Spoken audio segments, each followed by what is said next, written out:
খেলবো, সেই খেলায় তোমরা আমাকে ধরতেও পারবে। আমি তো বলছি অন ক্যামেরা, পশ্চিম বাংলায় নতুন একটা পুরস্কার দেওয়া ব্যবস্থা করা হোক।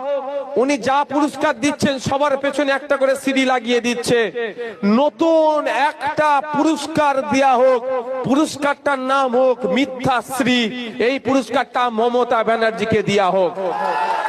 আমি কিন্তু ছোট কারো কথা বলিনি, অনেক বড় কথা বলছি। রাজ্যের মুখ্যমন্ত্রীর সম্পর্কে কথা বলছি। তৃণমূলের তো এখানকার এমপি কল্যাণ ব্যানার্জি মহাশয়।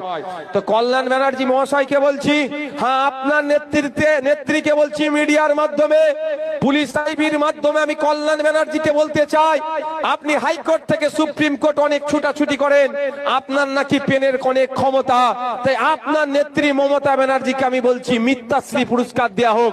পারলে আমার নামে একটা আইনত চ্যালেঞ্জ করুন, আমাকে দেখবো। পারবেন? আমি চ্যালেঞ্জ করে বলছি, কারণ কোর্টে যাবে বুক ফুলিয়ে, আইনের চড়কে মুখ ফুলিয়ে আসতে হবে। কারণ 2011 সালের আগে